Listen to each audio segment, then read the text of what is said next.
आइए सुनते हैं मनोहर श्याम जोशी की लिखी कहानी सिल्वर वेडिंग। जब सेक्शन ऑफिसर वाई.डी. यानी यशोधर पंत ने आखिरी फाइल का लाल फीता बांधकर निगाह मेज से उठाई, तब दफ्तर की पुरानी दीवार घड़ी 5:25 बजा रही थी। उनकी अपनी कलाई घड़ी में 5:30 बज रहे थे। पंत जी अपनी घड़ी रोजाना सुबह शाम रेडियो समाचारों से मिलाते हैं, इसीलिए उन्होंने दफ्तर की घड़ी को ही सुस्त ठहराया। फाइल आउट ट्रे में डालकर उन्होंने एक निगाह अपने माथातों पर डाली, जो उनके ही कारण 5 बजे के बाद भी दफ्तर में बैठने को मजबूर होते हैं। चलते चलते जूनियरों से कोई मनोरंजक बात कहकर दिन भर के शुष्क व्यवहार का निराकरण कर जाने की किशनदा पांडे से मिली हुई परंपरा का पालन करते हुए उन्होंने कहा, आप लोगों की देखा देखी सेक्शन की घड़ी भी सुस्त हो गई है। सीधे असिस्टेंट ग्रेड में आए एक नए छोकरे चड्डा ने, जिसकी चौड़ी मोहरी वाली पतलून और ऊंची एड़ी वाले जूते पंत जी को समहाउ इम्प्रॉपर मालूम होते हैं, थोड़ी बदतमीजी सी की। एज यूजुअल बोला, बड़े बाऊ, आपकी अपनी चूनेदानी का क्या हाल है? वक्त सही देती है ना? पंत जी ने चड्डा की धृष्टता को अनदेखा किया और कहा, मिनट टू मिनट करेक्ट चलती है। चड्डा ने कुछ और दृष्ट होकर पंत जी की कलाई थाम ली। इस तरह की धृष्टता का प्रकट विरोध करना यशोधर बाबू ने छोड़ दिया है। मन ही मन वो उस जमाने की याद जरूर करते हैं जब दफ्तर में वो किशनदा को भाई नहीं साहब कहते और समझते थे। घड़ी की ओर देखकर वो बोला, बाबा आदम के जमाने की है बड़े बाबू ये तो। अब तो डिजिटल ले लो एक जापानी, सस्ती मिल जाती है। ये घड़ी मुझे शादी में मिली थी। हम पुरानी चाल के, हमारी घड़ी पुरानी चाल की। अरे यही बहुत है कि अब तक राइट टाइम चल रही है। क्यों, कैसी रही? इस तरह नहले पर दहला जवाब देते हुए एक हाथ आगे बढ़ा देने की परंपरा थी। रेमजे स्कूल अल्मोड़ा में, जहां से कभी यशोधर बाबू ने मैट्रिक की परीक्षा पास की थी, इस तरह के आगे बढ़े हुए हाथ पर सुनने वाला बतौर दाद अपना हाथ मारा करता था और वक्ता श्रोता दोनों ठठाकर हाथ मिलाया करते थे। ऐसी ही परंपरा किशनदा के क्वार्टर में भी थी, जहां रोजी रोटी की तलाश में आए यशोधर पंत नामक एक मैट्रिक पास बालक को शरण मिली थी कभी। किशनदा कुंवारे थे और पहाड़ से आए हुए कितने ही लड़के ठीक ठिकाना होने से पहले उनके यहाँ रह जाते थे। मैस जैसी थी, मिलकर लाओ, पकाओ और खाओ। यशोधर बाबू जिस समय दिल्ली आए थे, उनकी उम्र सरकारी नौकरी के लिए कम थी। कोशिश करने पर भी बॉय सर्विस में वो नहीं लगाए जा सके। तब किशनदा ने उन्हें मैस का रसोइया बनाकर रख लिया। यही नहीं, उन्होंने यशोधर को 50 रुपए उधार भी दिए कि वो अपने लिए कपड़े बनवा सके और गांव पैसा भेज सके। बाद में इन्हीं किशनदा ने अपने ही नीचे नौकरी दिलवाई और दफ्तरी जीवन में मार्गदर्शन किया। चड्डा ने जोर से कहा, बड़े बाऊ, आप किन ख्यालों में खो गए? मेनन पूछ रहा है कि आपकी शादी कब हुई थी? यशोधर बाबू ने सकपकाकर अपना बढ़ा हुआ हाथ वापस खींचा और मेनन से मुखातिब होकर बोले, now let me see, I was married on 6 February 1947। Menon ने फौरन हिसाब लगाया और चहक कर बोला, many happy returns of the day sir. आज तो आपका सिल्वर वेडिंग है, शादी को पूरा 25 साल हो गया। यशोधर जी खुश होते और झेंपते हुए खुश हुए। ये अदा उन्होंने किशनदा से सीखी थी। चड्डा ने घंटी बजाकर चपरासी को बुलाया और कहा, सुन भाई भगवान दास, बड़े बाऊ से बड़ा नोट ले और सारे सेक्शन के लिए चाय पानी का इंतजाम कर फटाफट। यशोधर जी बोले, अरे ये वेडिंग एनिवर्सरी वगैरह सब गोरे साहबों के चोचले हैं, हमारे यहाँ थोड़ी मनाते हैं। चड्डा बोला, मिक्सचर मत पिलाइए गुरुदेव, चाय मट्ठी लड्डू बस इतना ही तो सौदा है, इनमें कौन आपकी बड़ी माया निकली जानी है। यशोधर बाबू ने जेब से बटुआ और बटुआ में से 10 का नोट निकाला और कहा, आप लोग चाय पीजिए। दैट तो आई डू नॉट माइंड, लेकिन जो हमारे लोगों में कस्टम नहीं है उस पर इंसिस्ट करना, दैट मैं समहाउ इम्प्रॉपर फाइंड करता हूं। चड्डा ने 10 का नोट चपरासी को दिया और पुनः बड़े बाऊ के आगे हाथ फैला दिया कि एक नोट से सेक्शन का क्या बनता है, रुपए 30 हो तो चुग्गे भर का जुगाड़ करा सकें। सारा सेक्शन जानता है कि यशोधर बाबू अपने बटुए में 100-150 रुपए हमेशा रखते हैं, भले ही उनका दैनिक खर्च नगण्य है, और तो और बस टिकट का खर्च भी नहीं। गोल मार्केट से सेक्रेटरिएट तक पहले साइकिल में आते जाते थे, इधर पैदल आने जाने लगे हैं, क्योंकि उनके बच्चे आधुनिक युवा हो चले हैं और उन्हें अपने पिता का साइकिल सवार होना सख्त नागवार गुजरता है। बच्चों के अनुसार साइकिल तो चपरासी चलाते हैं। बच्चे चाहते हैं कि पिताजी स्कूटर ले लें, लेकिन पिताजी को समहाउ स्कूटर निहायत बेहुदा सवारी मालूम होती है, और कार जब अफोर्ड की नहीं जा सकती तब उसकी बात ही क्यों सोचना। चड्डा के जोर देने पर बड़े बाऊ ने 10-10 के नोट 2 और दे दिए, लेकिन सारे सेक्शन के इसरार करने पर भी वो अपनी सिल्वर वेडिंग की इस दावत के लिए रुके नहीं। मातहत लोगों से चलते चलाते थोड़ा हंसी मजाक कर लेना किशनदा की परंपरा में है। उनके साथ बैठकर चाय पानी और गप गप्पाष्टक में वक्त बर्बाद करना, ये उस परंपरा के विरुद्ध है।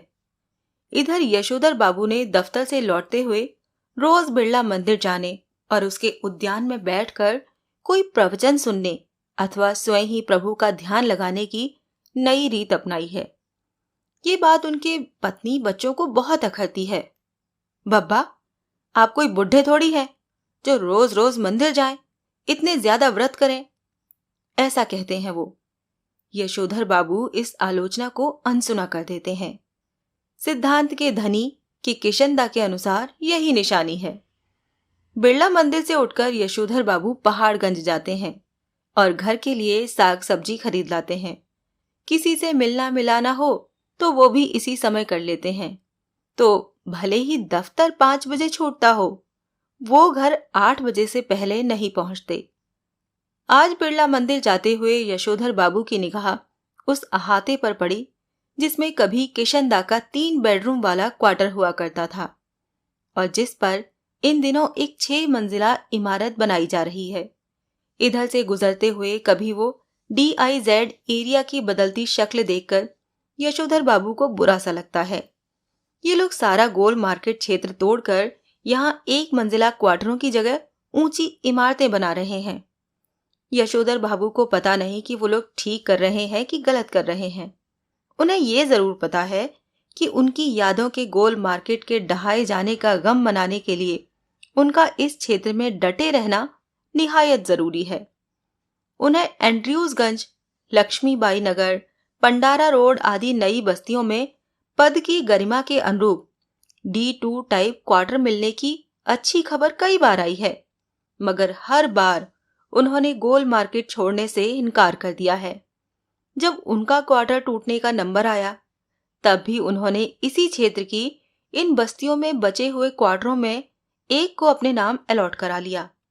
पत्नी के ये पूछने पर कि जब ये भी टूट जाएगा तब क्या करोगे, उन्होंने कहा, तब की तब देखी जाएगी, कहा और उसी तरह मुस्कुराए जिस तरह किशनदा यही फिक्रा कहकर मुस्कुराते थे।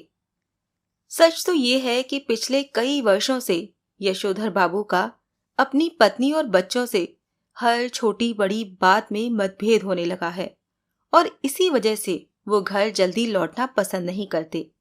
जब तक बच्चे छोटे थे तब तक वो उनकी पढ़ाई लिखाई में मदद कर सकते थे। अब बड़ा लड़का एक प्रमुख विज्ञापन संस्था में नौकरी पा गया है।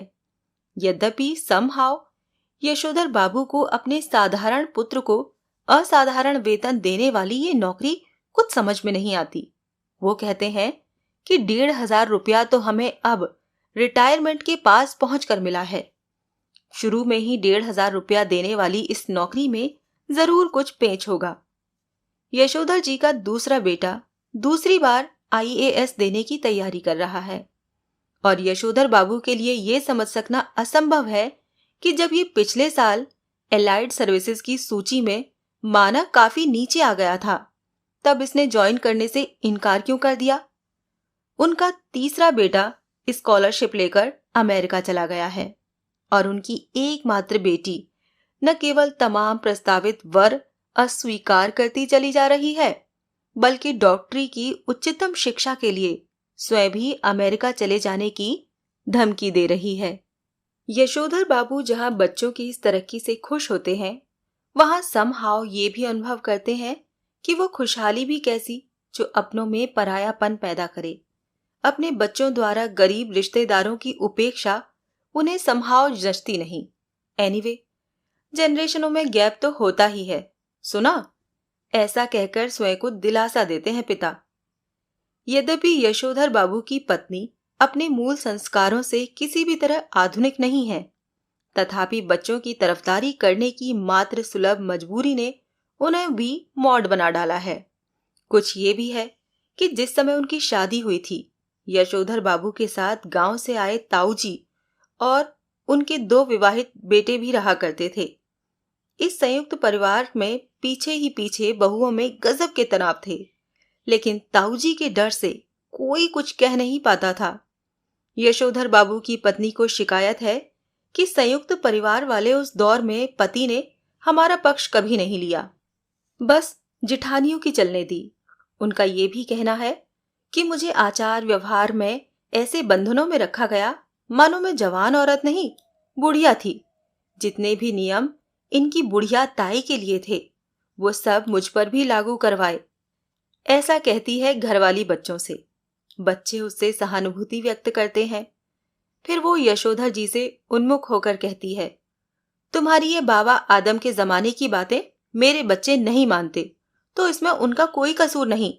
मैं भी इन बातों को उसी हद तक मानूंगी जिस हद तक सुभीता हो। अब मेरे कहने से वो सब ढोंग ढकोसला हो नहीं सकता। साफ बात। धर्म, कर्म, कुल, परंपरा सबको ढोंग ढकोसला कहकर घरवाली आधुनिकाओं सा आचरण करती है, तो यशोधर बाबू शानियल बुढ़िया, चटाई का लहंगा या बूढ़ी मुमुहा से लोग करें तमाशे, ये सब कहकर उसके विद्रोह को मजाक में उड़ा देना चाहते हैं, अनदेखा कर देना चाहते हैं, लेकिन ये स्वीकार करने को बाध्य भी हो जाते हैं कि तमाशा स्वयं उनका बन रहा है। जिस जगह किशनदा का क्वार्टर था, उसके सामने खड़े होकर एक गहरा निश्वास छोड़ते हुए यशोधर जी ने अपने से पूछा, क्या कि ये बेटर नहीं रहता कि किशनदा की तरह घर गृहस्थी का बवाल ही न पाला होता और लाइफ कम्युनिटी के लिए डेडिकेट कर दी होती। फिर उनका ध्यान इस ओर गया कि बाल जती किशनदा का बुढ़ापा सुखी नहीं रहा। उसके तमाम साथियों ने हौज खास, ग्रीन पार्क, कैलाश, कहीं न कहीं जमीन ली, मकान बनवाया, लेकिन उन्होंने कभी इस ओर ध्यान ही नहीं दिया। रिटायर होने के 6 महीने बाद जब उसे क्वार्टर खाली करना पड़ा, तब हद हो गई। उसके द्वारा उपकृत इतने सारे लोगों में से एक ने भी उसे अपने यहां रखने की पेशकश नहीं की। स्वयं यशोधर बाबू उसके सामने ऐसा कोई प्रस्ताव नहीं रख पाए, क्योंकि उस समय तक उनकी शादी हो चुकी थी और उनके 2 कमरों के क्वार्टर में 3 परिवार रहा करते थे। किशनदा कुछ साल राजेंद्र नगर में किराए का क्वार्टर लेकर रहे और फिर अपने गांव लौट गए, जहां साल भर बाद उनकी मृत्यु हो गई। ज्यादा पेंशन खा नहीं सका बेचारा। विचित्र बात यह है कि उसे कोई भी बीमारी नहीं हुई, बस रिटायर होने के बाद मुरझाता सूखता ही चला गया।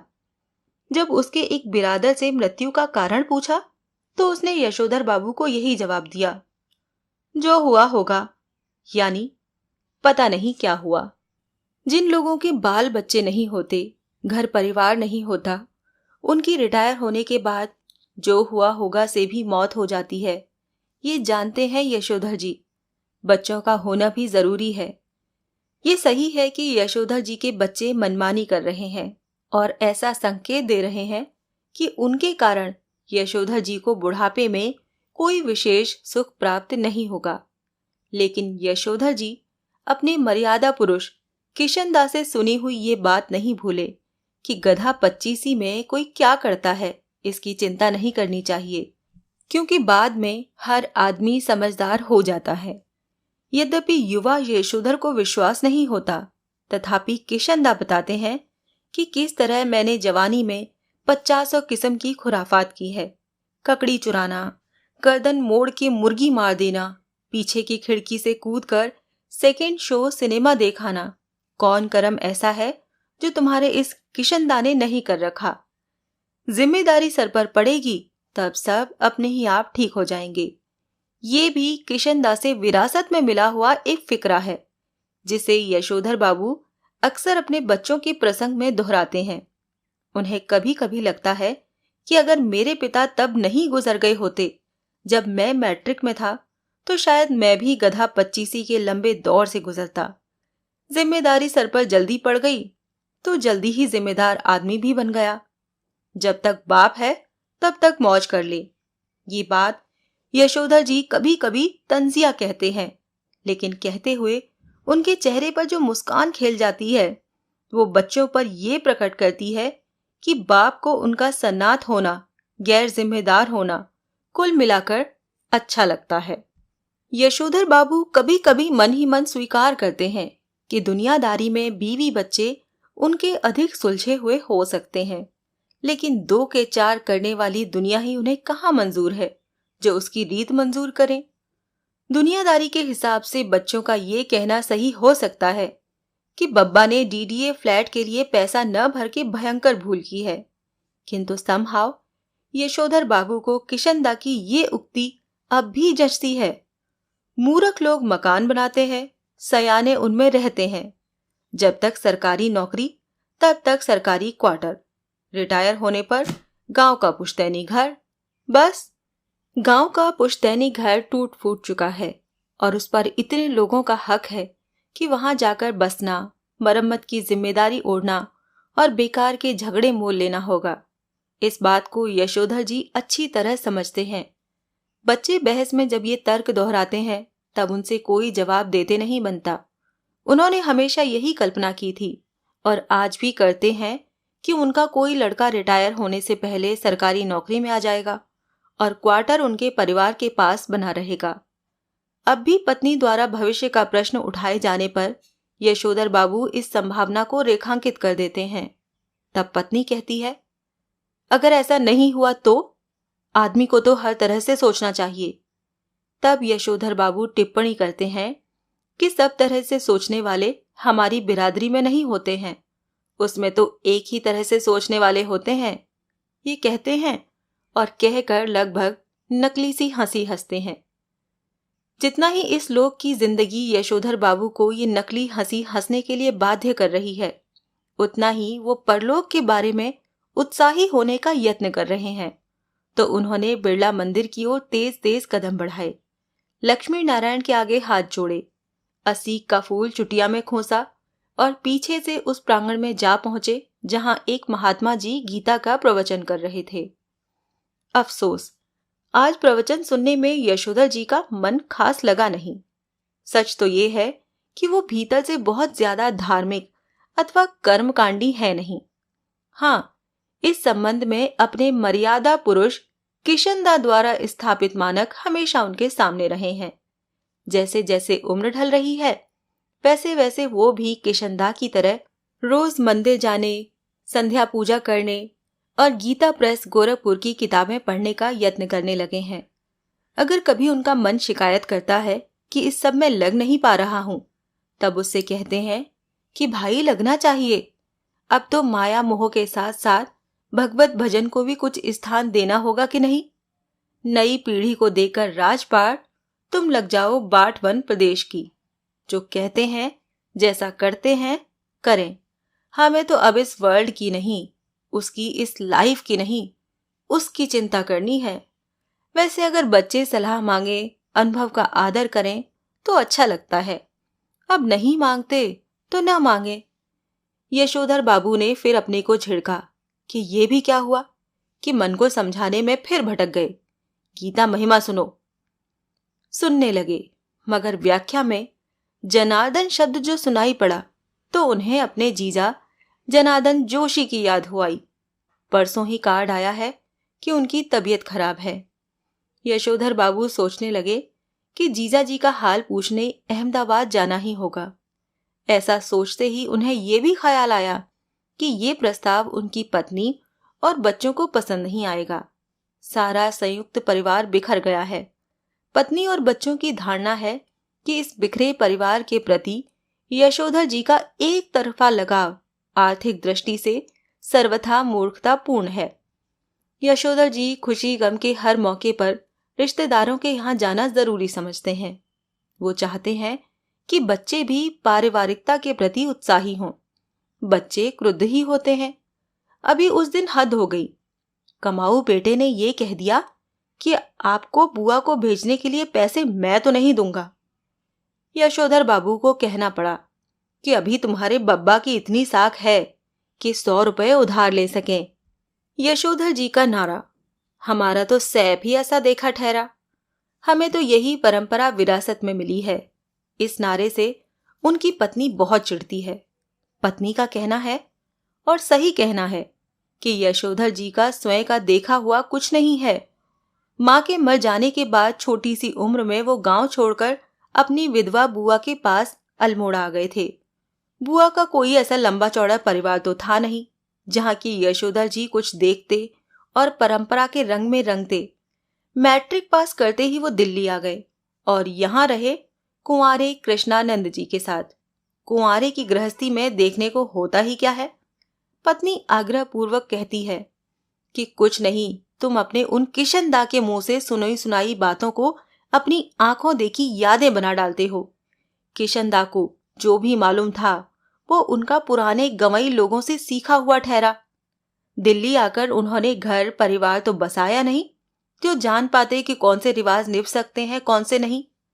पत्नी का कहना है कि किशन दा तो थे ही जन्म के बूढ़े। तुम्हें क्या सुर लगा जो उनका बुढ़ापा खुद ओढ़ने लगे हो? तुम शुरू में तो ऐसे नहीं थे। शादी के बाद मैंने तुम्हें देख जो क्या नहीं रखा है। हफ्ते में 2-2 सिनेमा देखते थे, गजल गाते थे, गजल हुई और सहगल के गाने। यशोधर बाबू स्वीकार करते हैं कि उनमें कुछ परिवर्तन हुआ है, लेकिन वो समझते हैं कि उम्र के साथ साथ बुजुर्गियत आना ठीक ही है। पत्नी से वो कहते हैं कि जिस तरह तुमने बुढ़िया काल ये बगैर बाह का ब्लाउज पहनना, ये रसोई से बाहर दाल भात खा लेना, ये ऊंची हील वाली सैंडल पहनना और ऐसे 50 काम अपनी बेटी की सलाह पर शुरू कर दिए हैं, मुझे तो वो समहाव इम्प्रॉपर ही मालूम होते हैं। एनीवे, मैं तुम्हें ऐसा करने से रोक नहीं रहा। देयरफॉर तुम लोगों को भी मेरे जीने के ढंग पर कोई ऐतराज नहीं होना चाहिए। यशोधर बाबू को धार्मिक प्रवचन सुनते हुए भी अपना पारिवारिक चिंतन में ध्यान डूबा रहना अच्छा नहीं लगा। सुबह शाम संध्या करने के बाद जब वो थोड़ा ध्यान लगाने की कोशिश करते हैं, तब भी मन किसी परम सत्ता में नहीं, इसी परिवार में लीन होता है। यशोधर जी चाहते हैं कि ध्यान लगाने की सही विधि सीखें और साथ ही वो अपने से भी कहते हैं कि परहैप्स ऐसी चीज के लिए रिटायर होने के बाद का समय ही प्रॉपर ठहरा। वानप्रस्थ के लिए प्रेस्क्राइब्ड ठहरी ये चीजें। वानप्रस्थ के लिए यशोधर बाबू का अपने पुश्तैनी गांव जाने का इरादा है रिटायर होकर, far from the madding crowd, समझे। इस तरह की तमाम बातें यशोधर बाबू पैदाइशी बुजुर्गवार किशन दा के शब्दों में और उनके ही लहजे में कहा करते हैं और कहकर उनकी तरह ही वो झेपी सी लगभग नकली सी हंसी हंस देते हैं। जब तक किशन दा दिल्ली में रहे, यशोधर बाबू नित्य नियम से हर दूसरी शाम उनके दरबार में हाजिरी लगाने पहुंचते रहे। स्वयं किशन दा हर सुबह सैर से लौटते हुए अपने इस मानस पुत्र के क्वार्टर में झांकना और हेल्दी वेल्दी एंड वाइज बन रहा है ना भाऊ, ऐसा कहना कभी नहीं भूलते। जब यशोधर बाबू दिल्ली आए थे, तब उनकी सुबह थोड़ी देर से उठने की आदत थी। किशन दा ने उन्हें रोज सुबह झकझोर कर उठाना और साथ सैर में ले जाना शुरू किया और ये मंत्र दिया कि early to bed and early to rise makes a man healthy and wise. जब यशोधर बाबू अलग क्वार्टर में रहने लगे और अपनी गृहस्थी में डूब गए, तब भी किशन दा ने ये देखते रहना जरूरी समझा कि भाऊ यानी बच्चा सवेरे जल्दी उठता है कि नहीं। यशोधर बाबू को ये अच्छा लगता था कि कोई उन्हें भाऊ कहता है। हर सवेरे वो किशनदा से अनुरोध करते कि चाय पीकर जाएं। किशनदा कभी कभी इस अनुरोध की रक्षा कर देते। यशोधर बाबू ने किशनदा को घर और दफ्तर में विभिन्न रूपों में देखा है, लेकिन किशनदा की जो छवि उनके मन में बसी हुई है वो सुबह की सैर को निकले किशनदा की ही है। कुर्ते पजामे के ऊपर ऊनी गाउन पहने, सिर पर गोल विलायती टोपी और पांव में देसी खड़ाऊं धारण किए हुए और हाथ में कुत्तों को भगाने के लिए एक छड़ी लिए हुए। जब तक किशनदा दिल्ली में रहे तब तक यशोधर बाबू ने उनके पट शिष्य और उत्साही कार्यकर्ता की भूमिका पूरी निष्ठा से निभाई। किशनदा के चले जाने के बाद उन्होंने ही उनकी कई परंपराओं को जीवित रखने की कोशिश की और इस कोशिश में पत्नी और बच्चों को नाराज किया। घर में होली गवाना, जन्यों पुन्यों के दिन सब कुमाऊनियों को जनेऊ बदलने के लिए अपने घर आमंत्रित करना, रामलीला की तालीम के लिए क्वार्टर का एक कमरा दे देना, ये और ऐसे ही कई और काम यशोधर बाबू ने किशनदा से विरासत में लिए थे। उनकी पत्नी और बच्चों को इन आयोजनों पर होने वाला खर्च और इन आयोजनों में होने वाला शोर दोनों ही सख्त नापसंद थे। बदतर यही कि इन आयोजनों के लिए समाज में भी कोई खास उत्साह रह नहीं गया है। यशोधर जी चाहते हैं कि उन्हें समाज का सम्मानित बुजुर्ग माना जाए, लेकिन जब समाज ही न हो तो ये पद उन्हें क्यों कर मिले। यशोधर जी कहते हैं कि बच्चे मेरा आदर करें और उसी तरह हर बात में मुझसे सलाह लें जिस तरह मैं किशनदा से लिया करता था। यशोधर बाबू डेमोक्रेट बाबू हैं और हरगिज ये दुराग्रह नहीं करना चाहते कि बच्चे उनके कहे को पत्थर की लकीर समझें। लेकिन ये भी क्या हुआ कि पूछा न ताछा, जिसके मन में जैसा आया करता रहा। ग्रांटेड तुम्हारी नॉलेज ज्यादा होगी, लेकिन एक्सपीरियंस का कोई सब्स्टिट्यूट ठहरा नहीं बेटा। मानो न मानो, झूठे मुंह से सही, एक बार पूछ तो लिया करो। ऐसा कहते हैं यशोधर बाबू और बच्चे यही उत्तर देते हैं, बब्बा आप तो हद करते हैं, जो बात आप जानते ही नहीं उसमें आपसे क्या पूछें। प्रवचन सुनने के बाद यशोधर बाबू सब्जी मंडी गए। यशोधर बाबू को अच्छा लगता अगर उनके बेटे बड़े होने पर अपनी तरफ से ये प्रस्ताव करते कि दूध लाना, राशन लाना, CGH डिस्पेंसरी से दवा लाना, सदर बाजार जाके दालें लाना, पहाड़गंज से सब्जी लाना, डिपो से कोयला लाना, ये सब काम आप छोड़ दें, अब हम किया करेंगे। एक आध बार बेटों से खुद उन्होंने ही कहा। तब वो एक दूसरे से कहने लगे कि तू किया कर, तू क्यों नहीं करता। इतना कोहराम मचा और लड़कों ने एक दूसरे को इतना ज्यादा बुरा भला कहा कि यशोधर बाबू ने इस विषय को उठाना ही बंद कर दिया। जब से बेटा विज्ञापन कंपनी में बड़ी नौकरी पर गया है, तब से बच्चों का इस प्रसंग में एक ही वक्तव्य है, बब्बा हमारी समझ में नहीं आता कि इन कामों के लिए आप एक नौकर क्यों नहीं रख लेते, ईजा को भी आराम हो जाएगा। कमाऊ बेटा नमक छिड़कते हुए ये भी कहता है कि नौकर की तनख्वाह मैं दे दूंगा। यशोधर बाबू को यही समहाउ इम्प्रॉपर मालूम होता है कि उनका बेटा अपना वेतन उनके हाथ में नहीं रखे। ये सही है कि वेतन स्वयं बेटे के अपने हाथ में नहीं आता, अकाउंट ट्रांसफर द्वारा बैंक में जाता है। लेकिन क्या बेटा बाप के साथ जॉइंट अकाउंट नहीं खोल सकता था? झूठे मुंह से ही सही, एक बार ऐसा कहता तो इस पर बेटे का अपने वेतन को अपना समझते हुए बार बार कहना कि ये काम मैं अपने पैसे से करने को कह रहा हूं, आपके से नहीं जो आप नुक्ताचीनी करें। इस क्रम में बेटे ने पिता का ये क्वार्टर तक अपना बना लिया है। अपना वेतन अपने ढंग से वो इस घर पर खर्च कर रहा है। कभी कारपेट बिछवा रहा है, कभी पर्दे लगवा रहा है, कभी सोफा आ रहा है, कभी डनलप वाला डबल बेड और सिंगार मेज, कभी टीवी, कभी फ्रिज। क्या हुआ ये? और ऐसा भी नहीं कहता कि लीजिए पिताजी मैं आपके लिए ये टीवी लेकर आया हूं। कहता यही है कि मेरा टीवी है, समझे, इसे कोई न छुआ करे। क्वार्टर ही उसका हो गया, ये अच्छी रही। अब इनका एक नौकर भी रखो इस घर में। इनका नौकर होगा तो इनके लिए ही होगा, हमारे लिए तो क्या होगा। ऐसा समझाते हैं यशोधर बाबू घरवाली को। काम सब अपने हाथ से ठीक ही होते हैं।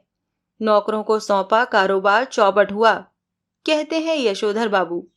पत्नी सुनती है मगर नहीं सुनती, पर सुनकर अब चिढ़ती भी नहीं। सब्जी का झोला लेकर यशोधर बाबू खुदी हुई सड़कों और टूटे हुए क्वार्टरों के मलबे से पटे हुए लानों को पार करके स्क्वायर के उस कोने में पहुंचे जिसमें 3 क्वार्टर अब भी साबुत खड़े हुए थे।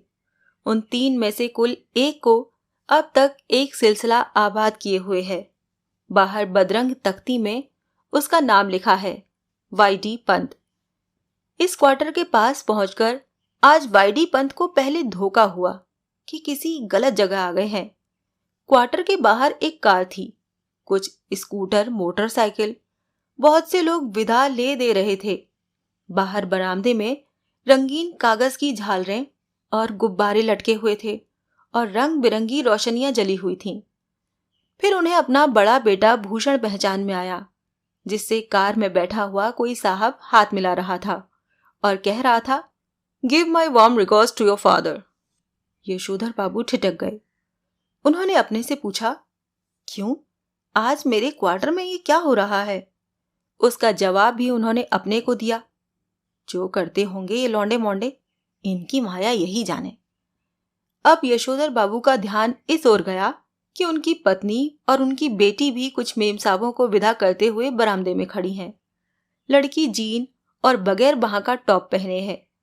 यशोधर बाबू उससे कई मर्तबा कह चुके हैं, तुम्हारी ये पतलून और सैंडो बनने वाली ड्रेस मुझे तो समहाउ इम्प्रॉपर मालूम होती है, लेकिन वो भी जिद्दी ऐसी है कि इसे ही पहनती है। और पत्नी भी उसी की तरफदारी करती है, कहती है, वो सिर पर पल्लू वल्लू मैंने कर लिया, बहुत तुम्हारे कहने पर समझे। मेरी बेटी वही करेगी जो दुनिया कर रही है। पुत्री का पक्ष लेने वाली ये पत्नी इस समय होठों पर लाली और बालों पर खिजाब लगाए हुए थी, जबकि ये दोनों ही चीजें, आप कुछ भी कहिए, यशोधर बाबू को समहाउ इम्प्रॉपर ही मालूम होती हैं। आधुनिक किस्म के अजनबी लोगों की भीड़ देखकर यशोधर बाबू अंधेरे में ही दुबके रहे। उनके बच्चों को इसीलिए शिकायत है कि बब्बा तो एलडीसी टाइपों से ही मिक्स करते हैं। जब कार वाले लोग चले गए तब यशोधर बाबू ने अपने क्वार्टर में कदम रखने का साहस जुटाया। भीतर अब भी पार्टी चल रही थी। उनके पुत्र पुत्रियों के कई मित्र और उनके कुछ रिश्तेदार जमे हुए थे। उनके बड़े बेटे ने झिड़की सी सुनाई, बब्बा आप भी हद करते हैं। सिल्वर वेडिंग के दिन 8:30 बजे घर पहुंचे हैं। अभी तक मेरे बॉस आपकी राह देख रहे थे। हम लोगों के यहाँ सिल्वर वेडिंग कब से होने लगी है? यशोधर बाबू ने शर्मीली हंसी हंस दी। जब से तुम्हारा बेटा 1,500 माहवार कमाने लगा तब से। ये टिप्पणी थी चंद्रदत्त तिवारी की, जो इसी साल एसएएस पास हुआ है और दूर के रिश्ते से यशोधर बाबू का भांजा लगता है।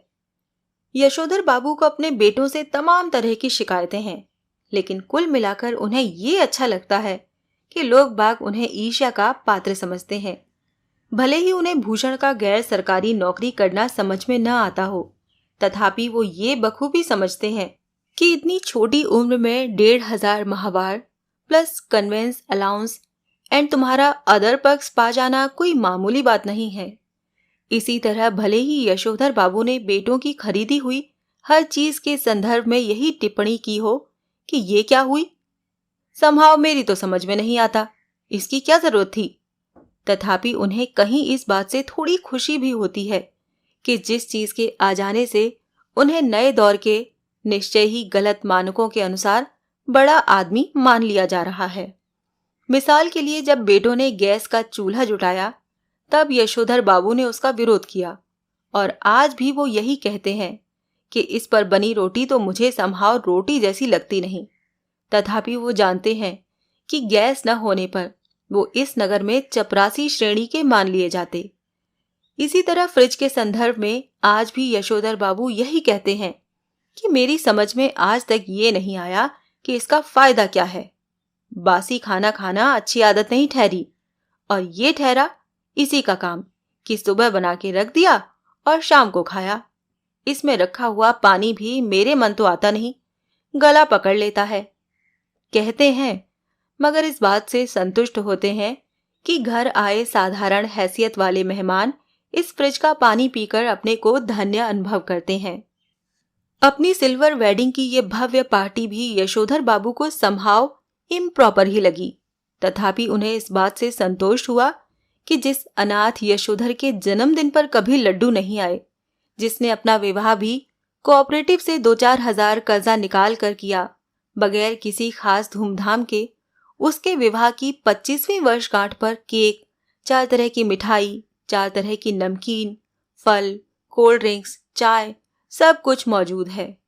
गिरीश बोला, मुझे आज सुबह बैठे बैठे याद आया कि आपकी शादी 6 फरवरी सन 47 को हुई थी और इस हिसाब से आज पूरे 25 साल हो गए हैं। मैंने आपके दफ्तर फोन किया, लेकिन शायद आपका फोन खराब था। तब मैंने भूषण को फोन किया। भूषण ने कहा, शाम को आ जाइए, पार्टी करते हैं। मैं अपने बॉस को भी बुला लूंगा इसी बहाने।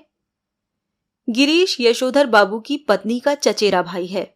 बड़ी कंपनी में मार्केटिंग मैनेजर है और इनकी सहायता से ही यशोधर बाबू के बेटे को अपना ये संपन्न वाला समहाव भयंकर ओछाट यानी ओछेपन का धनी मालूम होता है। उन्हें लगता है कि इसी ने भूषण को बिगाड़ दिया है।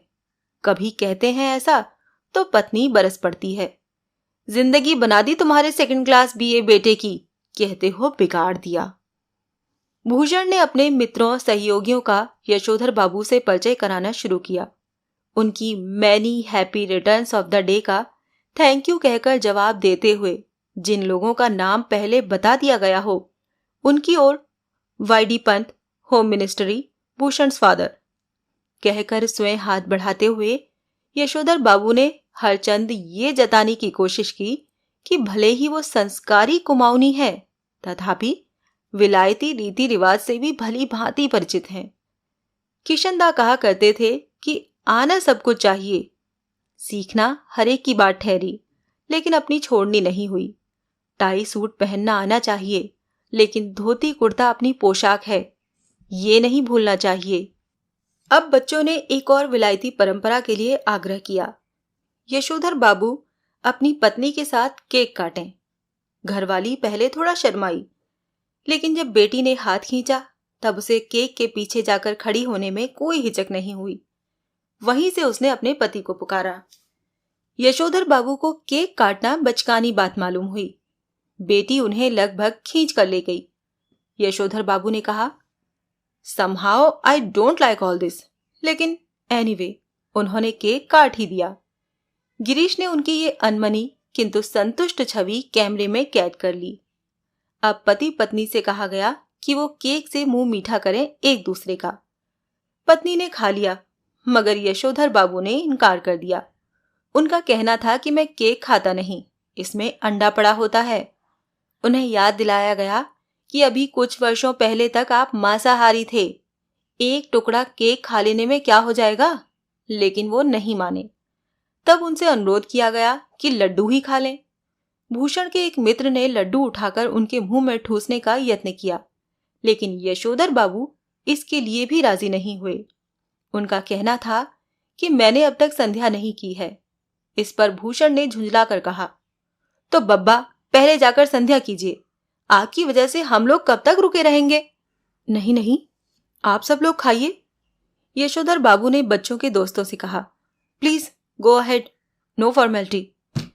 यशोधर बाबू ने आज पूजा में कुछ ज्यादा ही देर लगाई, इतनी देर कि ज्यादातर मेहमान उठकर चले गए। उनकी पत्नी, उनके बच्चे बारी बारी से आकर झांकते रहे और कहते रहे, जल्दी कीजिए, मेहमान लोग जा रहे हैं। शाम की 15 मिनट की पूजा को लगभग 25 मिनट तक खींच लेने के बाद भी जब बैठक से मेहमानों की आवाजें आती सुनाई दी, तब यशोधर बाबू पद्मासन साधकर ध्यान लगाने बैठ गए। वो चाहते थे कि उन्हें प्रकाश का एक नीला बिंदु दिखाई दे, मगर उन्हें किशनदा दिखाई दे रहे थे। यशोधर बाबू किशनदा से पूछ रहे थे कि जो हुआ होगा से आप कैसे मर गए। किशनदा कह रहे थे कि भाऊ, सभी जन इसी जो हुआ होगा से मरते हैं।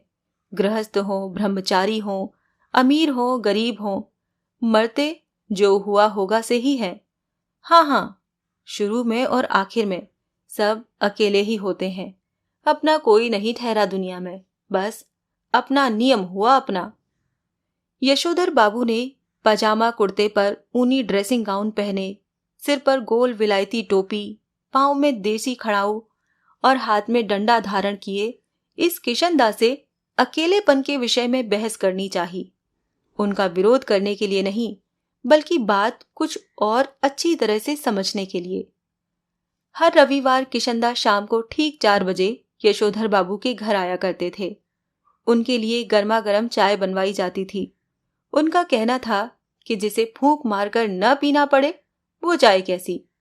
चाय सुड़कते हुए किशनदा प्रवचन करते थे और यशोधर बाबू बीच बीच में शंकाएं उठाते थे। यशोधर बाबू को लगता कि किशनदा आज भी मेरा मार्गदर्शन कर सकेंगे और बता सकेंगे कि मेरे बीवी बच्चे जो कुछ भी कर रहे हैं उसके विषय में मेरा रवैया क्या होना चाहिए।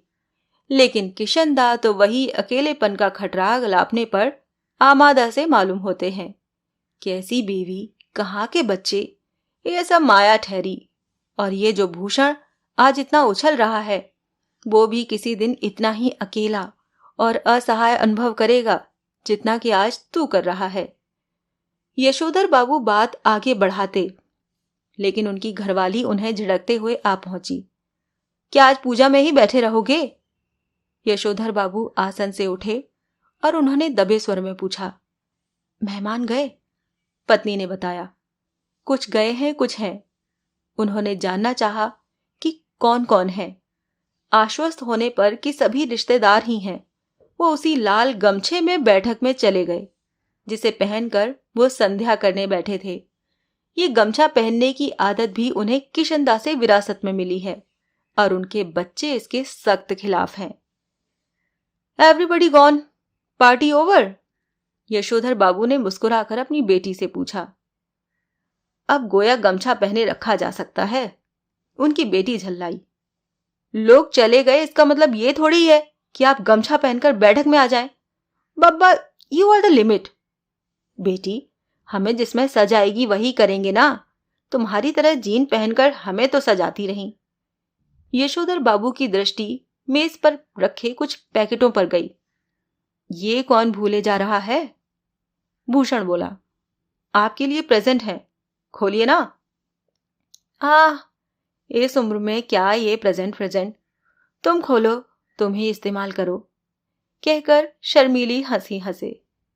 भूषण सबसे बड़ा पैकेट उठाकर उसे खोलते हुए बोला, इसे तो ले लीजिए, ये मैं आपके लिए लाया हूं। ऊनी ड्रेसिंग गाउन है। आप सवेरे जब दूध लेने जाते हैं बब्बा, फटा पुलोवर पहन के ही चले जाते हैं, जो बहुत ही बुरा लगता है। आप इसे पहन के जाया कीजिए। बेटी पिता का कुर्ता पजामा उठा लाई कि इसे पहनकर गाउन पहने। थोड़ा सा नानुच करने के बाद यशोधा जी ने इस आग्रह की रक्षा की। गाउन का सैश कसते हुए उन्होंने कहा, अच्छा तो ये ठहरा ड्रेसिंग गाउन, उन्होंने कहा और उनकी आंखों की कोर में जरा सी नमी चमक गई। ये कहना मुश्किल है कि इस घड़ी उन्हें ये बात चुभ गई कि उनका जो बेटा ये कह रहा है कि आप सवेरे ड्रेसिंग गाउन पहनकर दूध लाने जाया करें, वो ये नहीं कह रहा कि दूध मैं ला दिया करूंगा या कि इस गाउन को पहनकर उनके अंगों में वो किशनदा उतर आया जिनकी मौत जो हुआ होगा से हुई। ये थी श्याम मनोहर जोशी की लिखी कहानी सिल्वर वेडिंग।